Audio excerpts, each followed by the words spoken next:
우리는 에베소 2장 8절로 10절까지 말씀을 통해서 선한 일을 위해 지음받은 자라고 하는 주제로 함께 은혜를 나누기를 원합니다.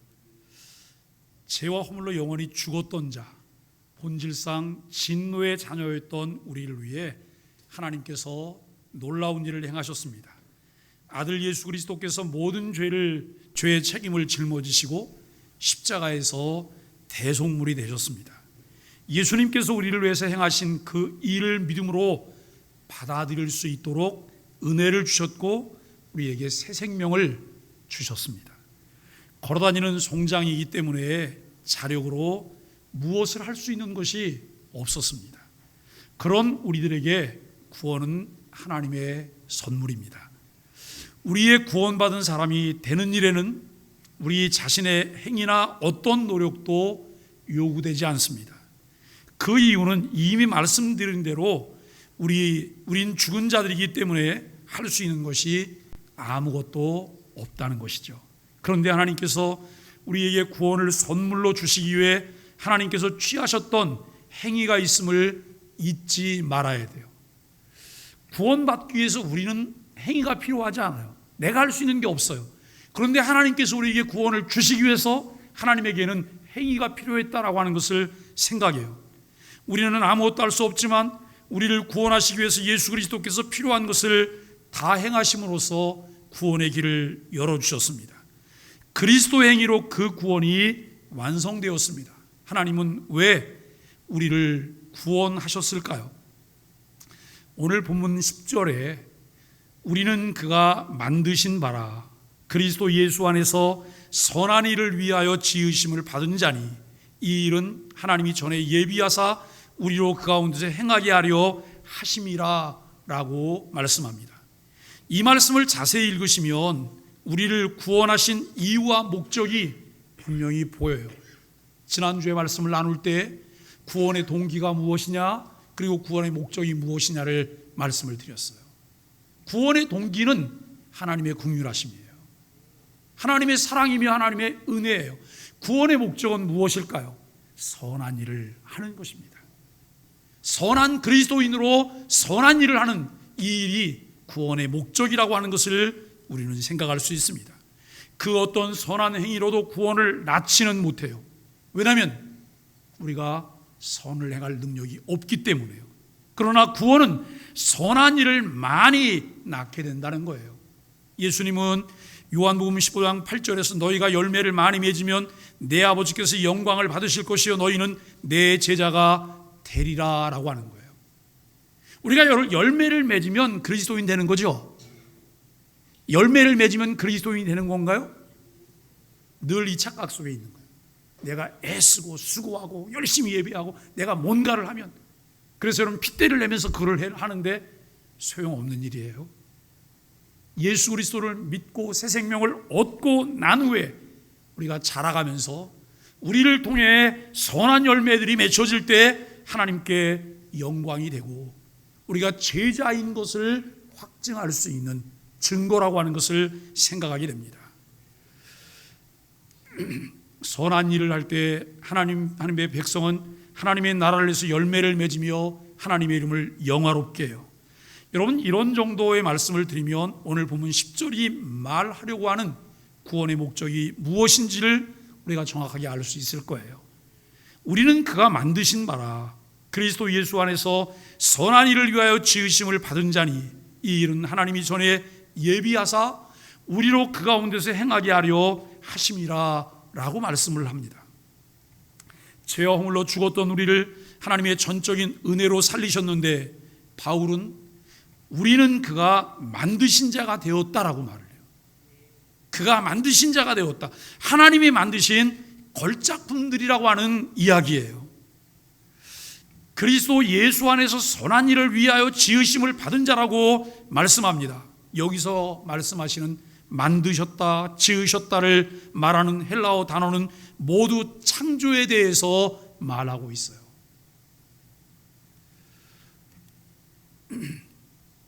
지금까지 바울은 구원을 설명하며 죽음으로부터의 부활, 종노릇에서부터의 해방, 정죄로부터의 구조라는 관점을 보여주고 있습니다. 여러분, 죽음으로의 초대가 무엇일까요? 죽음으로의 초대. 죽는 문제가 해결되지 않았다면, 이 종노릇으로부터의 해방되지 않았다면, 정죄로부터 구조되지 않았다면 죽음은 우리에게 두려운 거예요. 공포예요. 그런데 예수 그리스도를 주로 믿고 고백하고 있는 사람들에게 죽음은 하나님께서 영화로 초대하는 초대장이라는 사실을 우리가 알게 돼요. 하나님이 나를 영화롭게 하시려고 나를 초대하신다는 거예요. 이 사실을 분명하게 이해하고 알고 있는 이들은 죽음을 기다리게 돼요. 이 땅에 사는 것도 유익하지만 내가 육신장막을 벗게 되는 것은 내게 더 큰 기쁨이고 유익이라는 사실을 알게 된다는 것입니다. 여러분은 그것이 각각 하나님의 일이라고 선언합니다. 죽은 사람은 스스로 다시 살아날 수 없고, 포로된 자와 정죄받은 자도 스스로 자유할 수 없기 때문에 하나님이 일하셔야지만 그 일이 가능하다고 하는 것입니다. 바울은 구원을 설명하며 구원은 창조, 재창조, 그리고 새로운 창조라고 말씀합니다.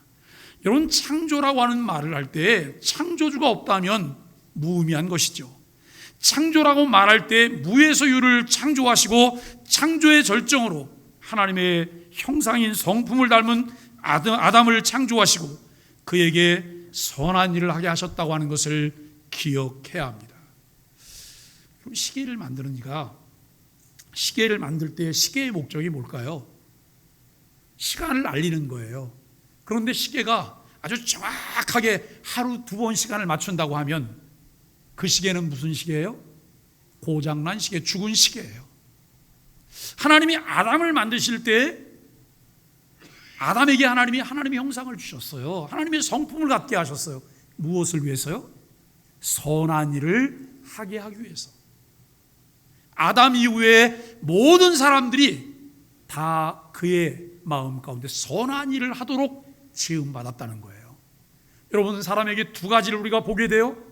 하나는 종교성을 가진 거예요. 누구든지 다 종교성을 가지고 있어요. 그래서 영혼에 대한 갈망이 있어요. 신에 대한 두려움이 있어요. 그리고 2번째는 선한 일을 하도록 지음받았다는 거예요. 그런데 아담과 하와가 범죄하고 에덴 동산에서 쫓겨난 이후에 하나님께서 기대하시는 선한 일을 할 수가 없게 되었습니다.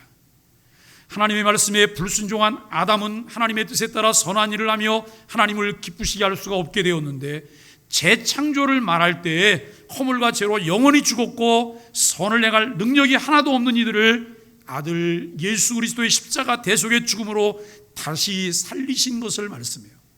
하나님이 창조하셨어요. 6일 창조 중에 마지막 날 아담을 만드셨잖아요. 이것을 창조라고 말해요. 예수 그리스도를 통해서 구원받게 되는 것을 재창조라고 우리가 말하게 돼요. 이것을 우리는 재창조, 잃어버린 하나님의 형상의 회복이라고 말을 해요. 여러분, 창조와 재창조의 목적은 선한 일을 행하게 하는 것이었음을 확인하게 돼요. 선행은 구원의 수단이나 근거나 수단이 아니라는 것은 이미 누누이 강조했던 바예요. 선행은 구원받은 결과와 증거인 것으로 보아야 한다라고 하는 것입니다. 자, 그런데 제가 아까 시계 이야기를 했잖아요. 시계는 시간을 알려주기 위해서 만들어졌어요. 그렇죠? 그런데 딱 걸었는데 이 시계가 잘 가요. 잘 가는 시계도 시계예요. 그런데 하루에 2번만 시간을 맞추는 시계도 시계예요. 무슨 시계요? 고장난 시계, 죽은 시계. 그런데 고장난 시계와 죽은 시계는 2번 사람들에게 시간을 알려주지만 늘 착각하게 만들어. 지금 12시밖에 안 됐어? 좀 이따 와서 보니까 또 12시예요? 아니, 아직도 12시야? 이렇게 말을 해요. 우리 사람들 마음 가운데는 2가지가 있는데 뭐가 있다고요? 종교성. 그리고 또 하나는 선한 일을 해야 되는 것이 우리에게 만들어져 있는 거예요. 그런데 예수 그리스도를 만나기 전에 우리는 선을 하려고 애를 쓰면서 선을 해요. 그런데 그 선을 행하지만 그것이 하나님 앞에 선으로 인정받지 못해요. 왜냐하면 그 선의 목적이 무엇일까요? 자기를 드러내기 위해서, 나를 과시하기 위해서. 교회 봉사하면서 왜 핏대를 내세요? 여러분, 교회 봉사하면서 왜 자꾸 다른 사람들을 찔러댈까요? 여기에서 이탈했기 때문에 그런 것이 아닐까 생각을 해 보아야 합니다. 우리는 예수 그리스도 안에서 선한 일을 위하여 지으심을 받았다고 하는 것을 10절이 말씀하는데요, 아담이 범죄하기 전에 하나님이 예비하신 선행, 영원한 과거에 하나님이 계획하셨으며 그것을 위해 우리를 지으신, 그래서 우리가 계속해서 그 가운데서 행하게 하려 하신 그 선행이라고 하는 것을 알게 돼요. 하나님께서 선한 일을 행하는 자로 만드셨으나 불순종이라는 범죄로 선을 행할 능을 상실했던 것이죠.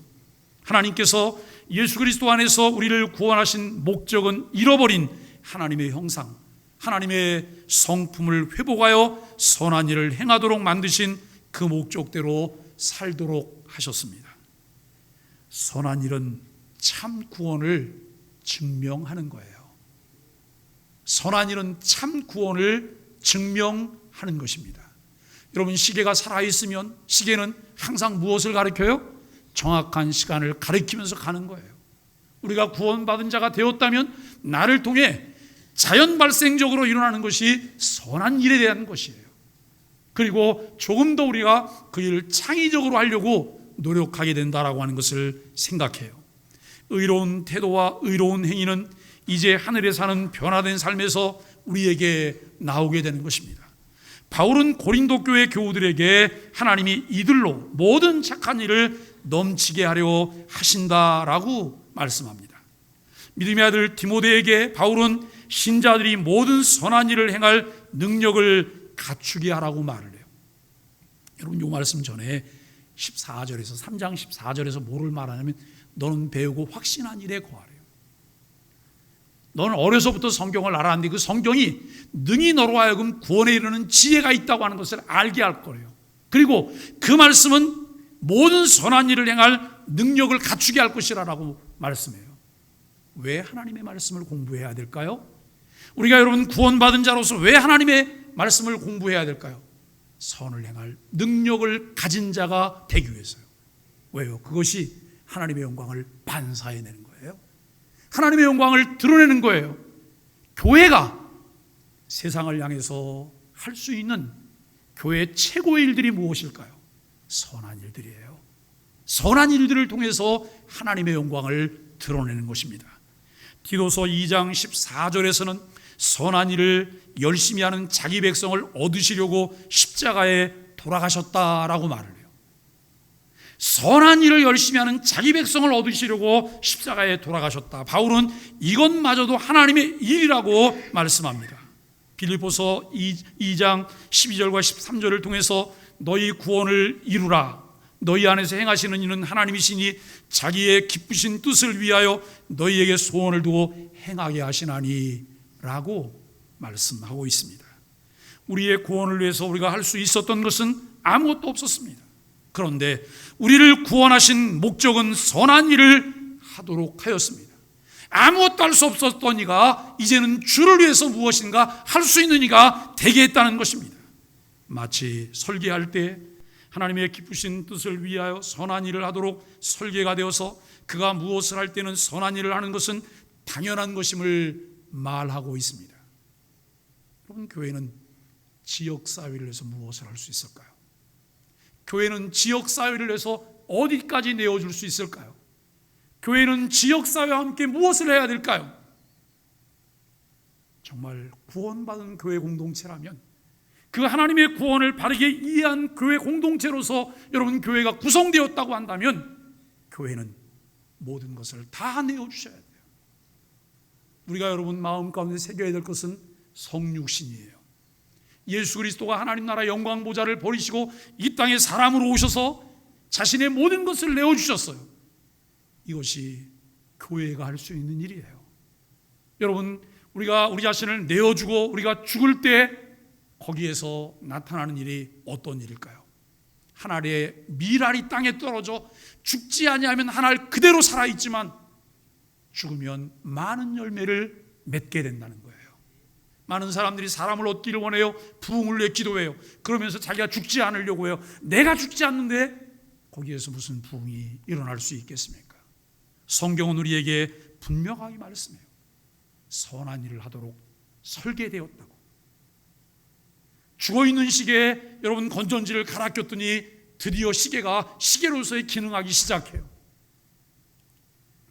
아담과 하와가 하나님과의 관계가 단절되고 에덴 동산에서 쫓겨났을 때 그들은 선을 행할 능력을 상실했습니다. 고장난 것은 그 기능은 알 수 없습니다. 재창조, 예수 그리스도를 통한 구원이 이루어지고 난 후 인간은 본래 하나님께서 주신 삶의 목적을 이룰 수 있게 되었습니다. 사람의 제일 된 목적은 하나님을 영화롭게 하는 것과 영원토록 그를 즐거워하는 것입니다. 이와 같은 목적, 선한 일을 행하는 것을 예상할 수 있는 것은 하나님이 전에 예비하사 우리로 그 가운데서 행하게 하려 하셨기 때문입니다. 전 소망의 아침을 묵상하며 자주 반복하여 하는 이야기가 있습니다. 성경에 답이 있고 길이 있습니다. 여러분, 맞습니다. 우리가 구원받은 하나님의 자녀들이라면 우리 안에 내주에 계신 성령님을 통해 하나님의 아들이신 예수 그리스도의 형상을 본받게 되어 있음을 로마서 8장 29절이 말씀하고 있어요. 근데 여러분, 오랫동안 교회를 다니는 변하지 않는 사람들이 있어요. 예배 시간 와서 내내 주무시는 분은 변할 수 없어요. 그리고 여러분, 성경을 들지 않는 분들은 변하실 수 없어요. 하나님 말씀이 내 속에 침투하기 시작할 때 그 말씀이 살아서 약동해요. 그 말씀은 살았고 운동력이 있어서 우리를 변화시켜요. 여러분, 그러기 전에는 우리는 그냥 걸어다니는 송장으로 교회까지 송장을 가지고 나오는 거예요. 이것이 우리들의 모습이라고 하는 것이죠. 이것이 하나님의 뜻하신 바며 하나님은 그리스도인들로 하여금 하나님의 말씀인 계시 의존적인 삶을 살도록 이끄십니다. 바울은 빌립보 교우들을 향해서 빌립보서 1장 6절에서 이렇게 말을 해요. 너희 안에서 착한 일을 시작하신 이가 그리스도 예수의 날까지 이루실 줄을 확신하노라. 교회는요, 하나님이 하세요. 교회는 그리스도 예수 안에서 변화된 사람들을 통해서 교회는 세워집니다. 교회가 하나님의 역사를 감당하게 됩니다. 우리가 여러분 모임들을 해보면 많은 이유들이 있어요. 또 여러 가지 이야기들을 해요. 그들이 말하는 것이 정말 성경적인 관점일까요? 그들이 말하는 것이 그리스도 예수님의 마음으로 여러분 그 부분을 말하고 있을까요? 교회는 하나님의 의견을 찾아내는 거예요. 하나님의 생각을 찾아내는 거예요. 지난 금요일 저녁에 성경 공부 모임을 하다가 제가 질문을 했어요. 매일매일 소망의 아침을 묵상하면서 우리에게 나타난 변화가 뭐냐라고 말했더니 한 분이 이렇게 말씀하셨어요. 그전까지는 나에게 성경 말씀을 맞추려고 했는데 말씀 묵상을 꾸준히 하면서 이제는 말씀을 따라가려고 하는 사람이 되었다고. 정답이에요. 그게 진짜 변화예요. 우리에게 필요한 것이 무엇일까요? 말씀에서 답을 찾아야 되잖아요. 말씀이 어떻게 우리를 이끌고 나가는지를 알아야 되잖아요. 이번에 한마당 효축제를 하면서 동장님하고 나눴던 얘기가 있어요. 동장님, 교회는 예산 수립을 할 때 일반 사회와 예산 수립하는 방법이 다릅니다. 그래요. 어떻게 다른데요? 그래요. 일반 사회는 수입을 먼저 확인하고 지출을 맞추죠. 교회는 지출을 세우고 거기에 수입을 맞춰갑니다. 왜냐하면 교회는 재정을 확보할 수 있는 구속력이 없는 데가 교회예요. 세금 고지서 낼 수 있는 데가 아니잖아요. 여러분, 머릿수세 갖고 이분들이 얼마씩 헌금할 거라고 계산할 수 있지만 그것은 계산일 뿐이에요. 교회는 하나님이 주셔야지 돼요. 하나님이 하셔야 돼요. 그런데 하나님은 하나님께서 하나님의 일을 하세요. 다만 여기에 인간의 방법과 강요와 꼼수를 통해서 여러분 재정을 만들 것이냐, 아니면 고단해도 때로는 답답해도 하나님께 기도하며 하나님께서 헌신하는 자들을 세우시기를 우리가 기다리고 찾는 것이 필요하지 않느냐라고 하는 거예요. 교회는 그렇게 하는 거예요. 오늘 우리는 하나님의 말씀을 함께 나누면서 우리가 교회만 다니지 않고 참된 교회가 되는 것은 예수 그리스도를 통한 구원의 은혜로부터 시작된다고 하는 것이죠. 구원받은 하나님의 자녀로 점진적 성화의 길을 걷는 것으로 자라가야 하는데, 그 일을 위해 우리 안에 내주 계시는 성령님은 곳곳에 우리로 그 길을 계속 갈 수 있도록 응원자들을 두셨다는 거예요. 구원은 예수 그리스도에 관한 진리를 아는 데서 비롯되지 않고 그리스도 자신을 친밀하게 아는 데서 완성이 되어집니다. 그리스도인은 선한 일을 하게 됩니다. 그리스도인은 선한 일을 할 때 더 행복하게 된다고 주장하고 선한 일을 해야 하는 이제 의무를 말하기도 합니다. 그런데 정말 그럴까요? 하나님은 단순히 선한 행위를 하라고 명령하거나 촉구하지 않으십니다. 그리스도 예수 안에서 선한 일을 위하여 지으심을 받았다라는 이 말에, 이 일은 하나님이 전에 예비하사 우리로 그 가운데 행하게 하려 하심이라고 하는 말씀을 의미 있게 보아야 합니다. 본문은 분명하게 말씀합니다. 우리가 구원받았는 것과 상관없이 특별히 선한 일을 하도록 사람을 창조했다면 선한 일을 해야 한다는 거예요. 여기서 우리가 한 가지 얻을 수 있는 힌트가 있어요. 교회를 안 다니는, 예수를 안 믿는데도 선한 일을 아주 열심히 하는 분들 계세요. 굉장히 열심히, 오히려 교인들보다 더 열심히 하는 분들이 계세요. 왜 그럴까요? 모든 사람은 처음에 하나님이 만드실 때 선한 일을 하도록 만들어졌다는 거예요. 선한 일을 하도록 만들어진 거예요. 그렇기 때문에 누구나 다 선한 일에 대한 간절함들이 있다고 하는 거예요. 그럼에도 불구하고 선한 일을 행하고 있지 않다면 우리는 고장난 그대로 있거나 수리를 하였지만 마땅히 해야 할 창조의 목적을 이루지 못한다고 해야 할 것입니다. 성경에는 답이 있고 길이 있습니다. 성경을 관심 있게 읽고 묵상하기 시작하면 우리 안에 변화된 그리스도인의 행실, 선한 행실을 가져야 한다는 것을 깨닫는 것은 그리 오랜 시간이 필요하지 않습니다. 성경은 십자가 위에서 행하신 예수 그리스도의 행동에 의하여 구원이 가능하게 되었다고 말합니다. 예수님은 마가복음 10장 45절을 통해서 인자에 온 것은 섬김을 받으려 함이 아니라 도리어 섬기려 하고 자기 목숨을 많은 사람의 대속물로 주려 함이라고 말씀합니다. 또 예수님이 이렇게 말씀하셨어요. 누가복음 9장 23절을 통해서 아무든지 나를 따라오려거든 자기를 부인하고 날마다 십자가를 지고 나를 좇을 것이니라 라고 말씀하고 있습니다. 누가복음 6장 46절과 49절에서는 너희는 나를 불러 주여 주여 하면서도 어찌하여 내가 말하는 것을 행하지 아니하느냐. 듣고 행하지 아니하는 자는 주추 없이 흙 위에 집 지은 사람과 같으니 탕류가 부딪힘에 집이 곧 무너져 파괴됨이 심하니라 라고 말해요. 입으로는 하나님을 제일 사랑하는 것 같아요. 립 서비스를 너무 잘해요. 그런데 아무것도 행동에 옮기지 않아요. 여러분, 이것은 허수입니다. 허수예요. 우리가 참 신앙을 갖게 된다면, 신앙은 나에게 자유를 줄 뿐만 아니라 하나님의 선한 일들을 위해서 헌신하게 만들어요. 이것이 하나님께서 우리를 은혜로 초대하는 방법이에요.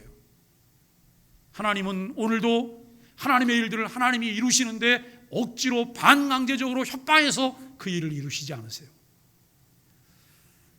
지난주에 교회 밖에, 교회 다니지 않는 분이 우리 교회 감사헌금을 내셨어요. 왜 감사헌금을 내셨냐면 지난 봄에 벚꽃 축제를 했잖아요, 동네에. 그때 교회를 다 이제 마음껏 사용하셨어요. 근데 그리고 나서 이분 마음에 교회에다 감사헌금 좀 내야지, 교회는 안 다니는데, 그 마음이 있었던 거예요. 근데 뭐 차일피일 이렇게 미루다가 감사헌금을 안 했는데 자꾸 하는 일마다 안 돼서 그 마음에 뭐가 있냐면, 내가 이 감사헌금 안 해갖고 하나님이 나에게 벌 주나 보다. 제가 뭐라고 얘기했는지 아세요? 다 같이 한번 따라해 주세요. 하나님은 그렇게 쪼잔한 분이 아닙니다. 하나님은 그렇게 쪼잔한 분이 아니에요. 이게 여러분 미신적인 신앙에서 우리에게 오는 거예요. 우리를 잡고 있는 미신적인 세계관이 여러분 나를 찾고 있기 때문에 그런 생각이 자꾸 드는 거예요. 하나님은 그렇게 쪼잔한 분이 아니세요? 우리 뒤를 졸졸졸 따라다니면서 어떻게 하나 두고 보자 너 요놈 이러면서 여러분 벌 주시는 하나님이실까요? 아니에요. 그런데 많은 사람들이 신앙을 그렇게 이해했어요. 근데 여러분 그분이 아마 얼마 지나지 않은 우리 교회를 다니게 될 거예요. 저는 그렇게 확신해요. 우리가 여러분 정말 성경이 가르치는 말씀을 몇 구절만 따라가도 금방 깨닫게 돼요. 우리의 행실이 온전히 변화되었을 뿐만 아니라 선한 일도 하게 된다는 것을 보여줘요. 그리스도인의 선한 행실은 그 내면에 있는 하나님의 성품에서 나옵니다. 정말 중요한 말이에요. 우리들의 선한 행실이 그 내면에 있는 하나님의 성품에서 나오는 거예요.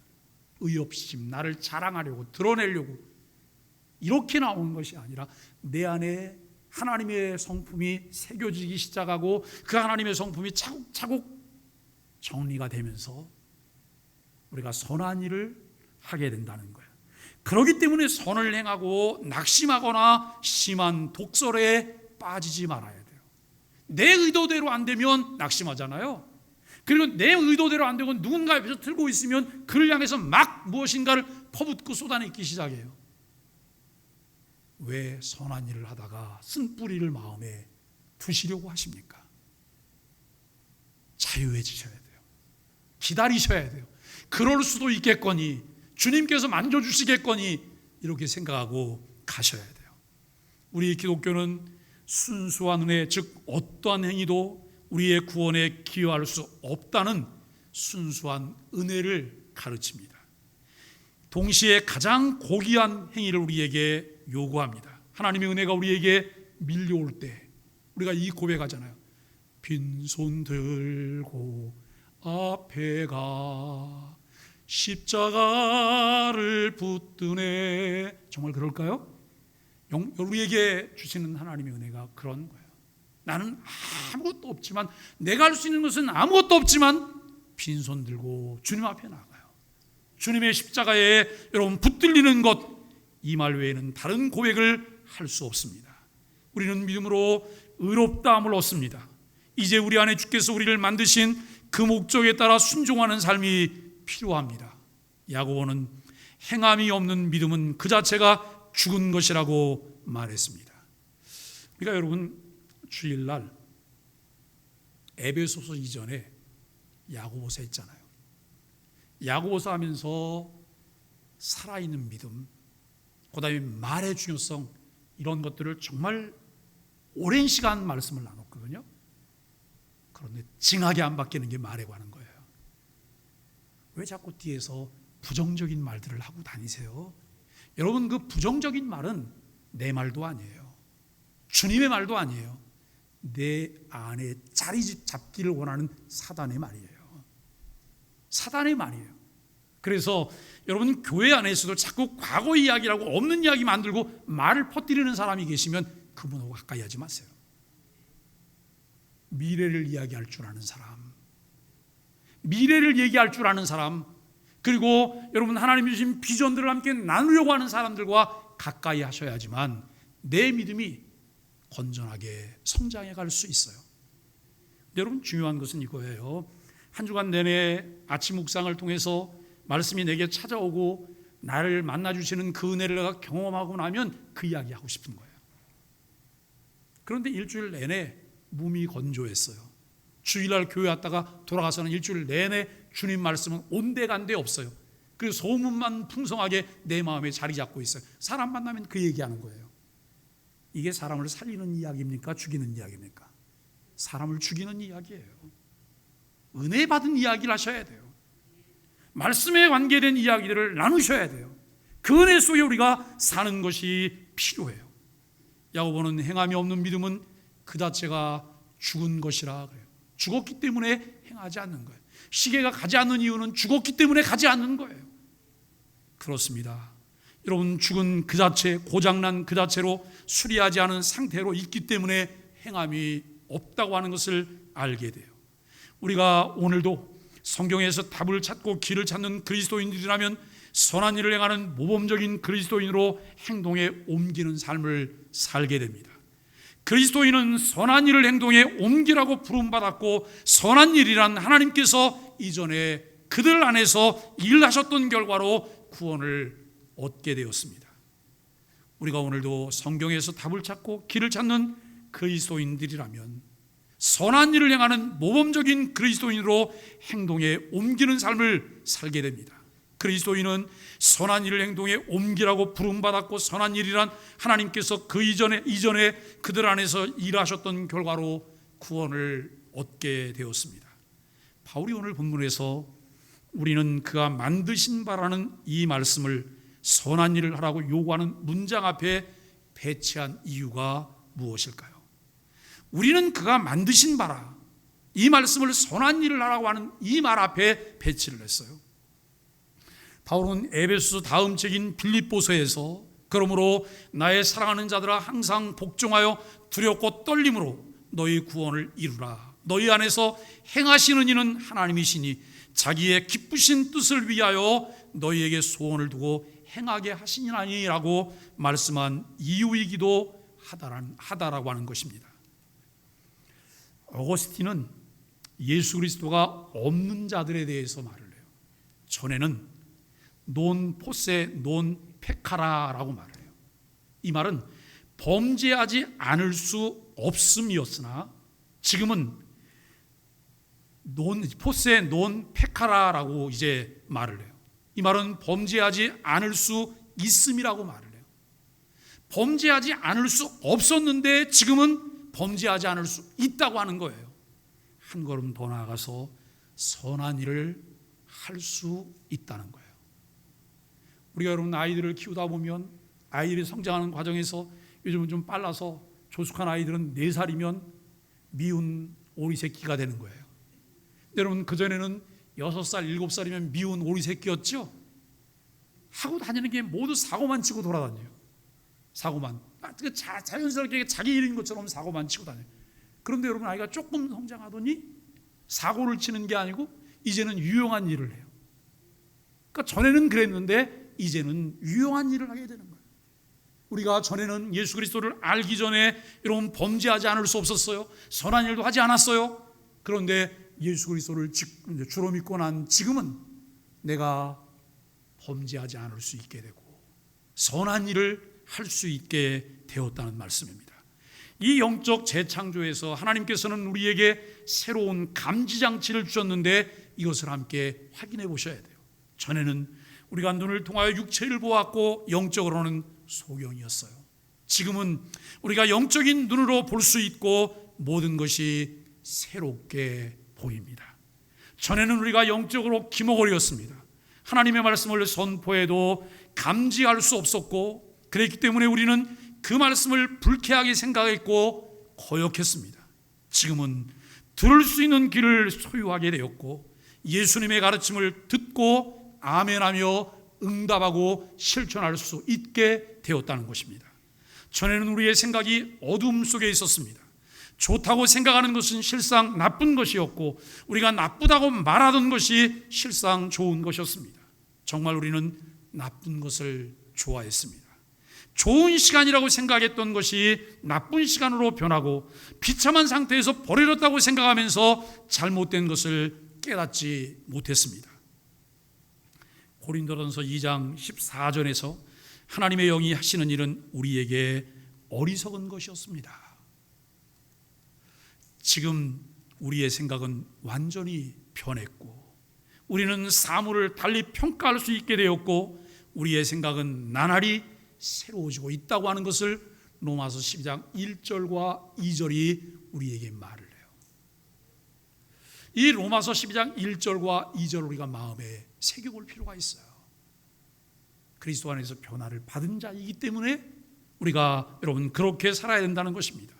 전에는 우리의 마음이 강했었고 하나님을 미워했습니다. 다른 사람을 돌보려고 하지 않았으나 지금 우리의 마음은 부드러워졌습니다. 하나님께서 사랑하시는 것을 우리도 사랑합니다. 요한일서 4장 19절 말씀에 우리가 사랑하면 그가 먼저 우리를 사랑하셨습니다 라고 말씀합니다. 지금 우리가 줄인 자에게 먹을 것을 주고 목마른 자에게 마실 것을 주고 나그네에게 집을 제공하고 벗은 자에게 옷을 주고 병든 자를 돌봐주고 옥에 갇힌 자를 위로해 주는 것처럼 우리의 마음은 재창조되었습니다. 하나님은 우리를 향해서 이렇게 말씀하세요. 그리스도와 함께 살리셨다고, 그리스도와 함께 일으키셨다고, 그리스도와 함께 하늘에 앉히셨다고 말씀하십니다. 여러분, 예수 그리스도와 함께 내 옛사람이 십자가에 못 박혔어요. 그리고 그리스도와 함께 다시 살리심을 받게 된 거예요. 예수 그리스도께서 하늘로 올라가실 때 우리도 그리스도와 함께 승천한 자가 된 거예요.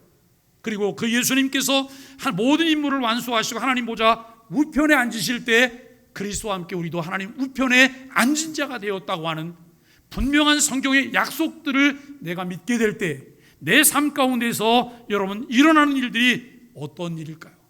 위에서 말한 선한 일을 위해 지음받은 자로 하나님의 선한 일에 헌신하는 자가 된다고 하는 것입니다.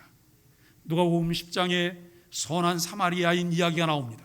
어떤 사람이 강도 만나 거의 죽게 되었을 때 제사장 레인이 그 광경을 보았지만 그냥 지나쳤습니다. 그러나 사마리아 사람은 그 광경을 보고 돌보아주며, 제가 시간상 이 부분에 대해서 구체적으로 얘기를 안 하지만 유대인들은 사마리아 사람들에게 이렇게 말했어요.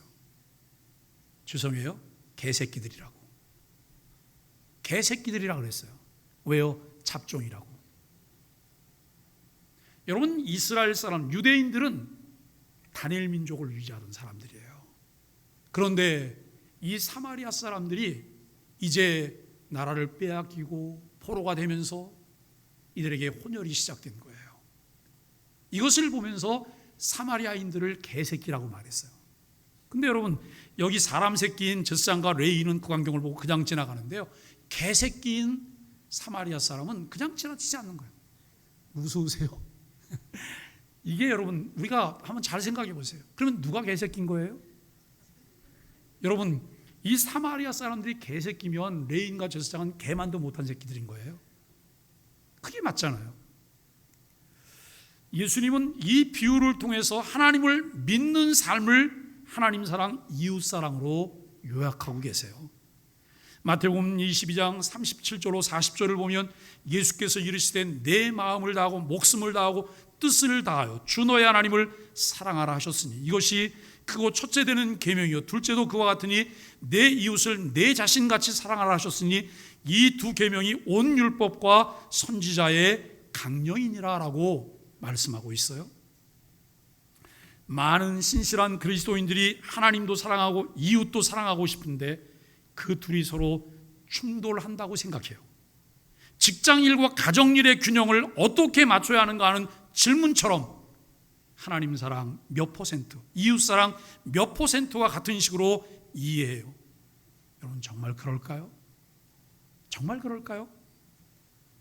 성경은 마음을 다하고 목숨을 다하고 뜻을 다하여 하나님을 사랑하라고 하는 말은 100% 혹은 그 이상으로 하라는 거예요.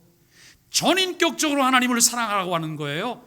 어떻게, 무엇으로 그렇게 이웃을 사랑할 수 있을까요? 우리가 하나님을 사랑하게 되면 이웃도 사랑할 수 있다는 거예요.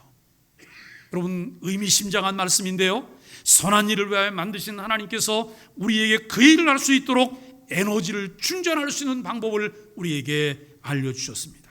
하나님의 사랑이 우리 안에 충전될 때 우리 안에 있는 하나님 사랑으로 이웃을 사랑할 수 있다고 가르쳐 주셨습니다. 이웃을 진정으로 사랑할 수 있는 힘은 하나님을 사랑하는 사람에게 주어집니다. 이것이 성경이 가르쳐주는 답이고 길입니다. 이번에 교 한마당 축제를 하면서 교회를 다 개방을 했어요. 그랬더니 많은 분들이 제게 이렇게 하면, 목사님 어떻게 그렇게까지 하실 수가 있으세요? 그걸 굉장히 좋아하세요. 근데 여러분, 그렇게 말씀하시는 중에는 그리스도인들도 꽤 있으세요. 다른 교회 다니는 그리스도인. 이게 교회가 할 수 없는 일인데 어떻게, 왜 그게 할 수 없는 일이에요? 마땅히 해야 될 일. 우리가 한 일이 도대체 뭐가 있어요? 이번에 여러분 한마당 효축제를 하면서 예산이 한 1,400만 원 정도 소요가 됐는데 이거 전부 다 밖에서 후원 받은 것, 반에서 나온 돈, 그 재정들로 다 한 거예요. 우리는 장소만 제공했을 뿐이에요. 장소만. 그런데 장소를 제공하는데 불편한 게 좀 있어요. 와, 참 사람 손이 많으니 청소도 기가 막히게 빠르게 하더라고요. 예? 이게 특별한 일인 것처럼 사람들이 말해요. 저는 너무 마음이 아팠어요. 왜냐하면 교회가 당연히 해야 될 일들을 얼마나 안 했으면 조금 시작했을 뿐인데 이렇게까지 호들갑을 부릴까? 그런데 여러분, 저는 또 그런 이야기 들었어요. 목사님이 무슨 주민자치원회까지 들어가서 그런 일을 하냐고. 여러분, 이렇게 말씀하신다는 얘기를 외부 사람들이 제 목사님 교회 안에 이렇게 말하는 분도 있어요 라고 하는 말. 근데 저는 괜찮다 그랬어요. 괜찮다고. 누가 무슨 말을 해도 괜찮다고. 얼마든지 그런 이야기 듣는 거 저는 괜찮다고 말했어요. 왜요? 교회가 마땅히 해야 될 일이기 때문에요. 능동적이고 창의적인 봉사와 섬김의 삶을, 성경을 이제 우리들이 마땅히 행해야 하는 마땅한 삶이라고 성경이 우리에게 말씀하고 있습니다. 하나님을 너무 사랑하기에 이웃 사랑할 여유나 공간이 없다면 하나님을 잘못 사랑하고 있는 왜곡된 신앙이에요.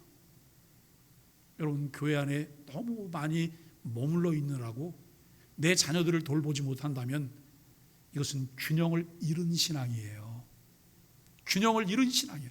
지금은 당장 내가 교회 속에서 여러분 필요해서 뭔가 막 봉사하고 있지만 그 자녀를 믿음의 자녀로 계속 인도하기 위한 일에는 장애물이 자꾸 만들어질 거예요. 균형을 맞추셔야 돼요. 그리고 예수 안 믿는 남편, 교회 안 나오는 남편, 마귀 새끼라고 그러지 마세요. 마귀 새끼가 아니에요. 하나님이 나를 통해 하나님의 사랑을 알게 할 대상이세요. 여러분, 그래야지 남편들도 함께 교회 나오지 않을까요? 그리고 이웃들도 그래야지 함께 교회 나오지 않을까요? 우리는 정말 왜곡된 신앙이 아닌, 여기 예수님이 말씀하시는 선한 사마리안 비유의 핵심은 바로 이것입니다. 강도 만난 사람을 본 세 사람의 반응은 예수님께서 이렇게 동사로 표현을 하세요. 제사장은 보고 피하고 지나갔어요. 레위인도 보고 피하여 지나갔어요. 사마리아인은 보고 불쌍히 여겼어요. 여러분, 이스라엘은요 독특한 민족이잖아요. 하나님이 이스라엘은 선민으로 부르셨잖아요. 그들을 통해서 하나님이 하나님의 나라를 이어가기를 원하셨고, 그들을 통해서 아들 예수 그리스도를 이 땅에 보내주신 정말 기가 막힌 통로 역할을 했던 독특한 민족이에요. 그럼에도 불구하고 이들이 강도 만난 자를 보고 피하고 지나갔어요. 긍휼히 여기는 마음이 그들에게 없었다는 거예요. 하나님의 성품이 그들 안에 제대로 작동하고 있지 않다고 하는 거예요. 그런데 이 제사장이나 레위인은 곤경에 처한 자, 고아와 과부, 이런 사람들을 돌아봐야 된다고 하는 것을 이들은 구절구절 너무 잘 알고 있는 사람들이에요. 그럼에도 불구하고 이들 속에 이것이 작동하고 있지 않아요. 왜요? 죽었기 때문에, 고장났기 때문에. 그런데 개새끼라고 말하는 사마리아인이 그걸 보고 불쌍히 여겼어요.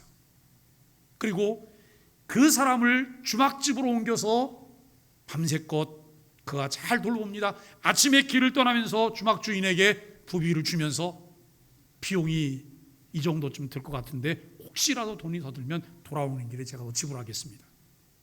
정말 온 마음 다해서 그를 돌보는 일을 해요. 여러분, 사마리아 사람이 강도받는 자와 특별한 무슨 관계가 있어요? 아는 사람일까요? 전혀 아는 사람 아니에요. 하나님께서는 우리에게 이 부분을 말씀하고 계세요. 제사장이나 레위인은 강도 만나 곤경에 처한 자를 위해 무엇을 해야 하는지 너무나 잘 알고 있지만, 그러나 그 회로가 정상적으로 작동하지 않았어요. 사마리아인은 상대적으로 그러한 내용을 잘 알지 못하는 사람일 수 있어요. 그런데 그는 기본적으로 사람을 돌보고 선을 행해야 하는 것이 작동하고 있었다는 것입니다. 예수님께서 누가 강도 만난 자에게 이웃이냐고 묻습니다. 누가 여러분 강도 만난 자에게 이웃이에요? 왜 예수님이 이렇게 물었는지 아세요? 율법학자가 아까 하나님을 사랑하고 내 이웃을 내 몸처럼 사랑하라 그랬더니 뭐라고 말하느냐면, 예수님, 내 이웃이 누구예요? 이웃이 누군지 몰라서 이웃이 없기 때문에 사랑하지 못하는 것처럼 말을 했어요. 그랬더니 예수님 이 비유를 들어서 말씀하시는 거예요. 강도 만난 자에게 누가 이웃이냐? 자비를 베푼 자입니다. 그랬더니 예수님이 이렇게 말씀해서 그럼 너도 가서 그와 같이 하라. 너도 가서 그와 같이 하라. 우리가 여러분 구원받은 자라면 마땅히 행해야 할 선한 일이 지금도 의무처럼 특별한 일일까요? 그렇다면 우리 자신에게 질문해 보아야 돼요. 사랑하는 소망의 가족 여러분, 우리는 어떤 사람입니까? 우리 소망의 교회는 바른 신앙을 베이스로 교회가 해야 할 것을, 지역사회를 사랑하여 삶을 나누는 공동체를 우리는 지향하고 있어요. 얼마나 사랑할 수 있을까요? 어디까지 지역사회를 해서 내어줄 수 있을까요? 왜 그렇게 해야 할까요? 하나님께서 우리를 그렇게 살도록 설계하셨기 때문에 나그네와 고아를 돌아보고 이웃과 함께 삶을 나누는 것은 매우 자연스러운 교회와 그 구성원들의 역할이에요. 봉사와 섬김, 선한 일을 행할 때 수고가 필요하며 때로는 많은 비용도 필요합니다. 우리가 누구인지, 왜 그렇게 선한 일을 행하며 살아야 하는지를 잘 모른다면 그렇게 하는 것이 우리를 많이 불편하게 할 수도 있습니다. 우리가 받은 구원의 목적은 선한 일을 행하는 것입니다. 우리는 그 일을 위해서 부름을 받았습니다. 그것은 우리가 마땅히 누려야 할 특권입니다. 예수 그리스도께서는 우리의 구원을 위하여 자신의 전부를 내어주셨습니다. 성경을 묵상할 때 성령님은 우리에게 하나님 사랑, 이웃을 내 몸처럼 사랑하라는 길을 보여주십니다. 마태복음 5장 16절에서 예수님은 이 산상수훈 속에서 이렇게 말씀하십니다. 이같이 너희 빛을 사람 앞에 비추게 하여 그들로 너희 착한 행실을 보고 하늘에 계신 너희 아버지께 영광을 돌리게 하라. 아멘입니다. 우리 소망의 교회가 지향하는 두 가지 모토가 있습니다. 여기 양쪽에 나와 있는 두 가지죠. 예수 그리스도의 복음의 가치가 이끄는 교회, 지역사회와 소통하며 사랑의 삶을 나누는 교회입니다. 그 일을 위해 끊임없이 베이스를 설치하는 일을 진행할 뿐만 아니라 이제 조금씩 지역사회 속으로 들어가고 있습니다. 힘이 소진되지 않도록, 동기를 잃지 않도록 하나님 사랑으로 충전하여야 합니다. 매일 아침 주어지는 소망의 아침 묵상에서 길을 찾고 답을 만나며 같은 정서를 가지고 즐거움으로 선한 일에 참여하는 소망의 가족들이 되시기를 예수 그리스도 이름으로 간절히 축복합니다. 우리 함께 인사하겠습니다. 아시레 아시레. 예수님 때문에 당신이 최고십니다. 우리 소망의 교회에서 함께 예배할 수 기쁩니다. 사랑하고 축복합니다. 438장 찬송하겠습니다.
멋진 그리 조망이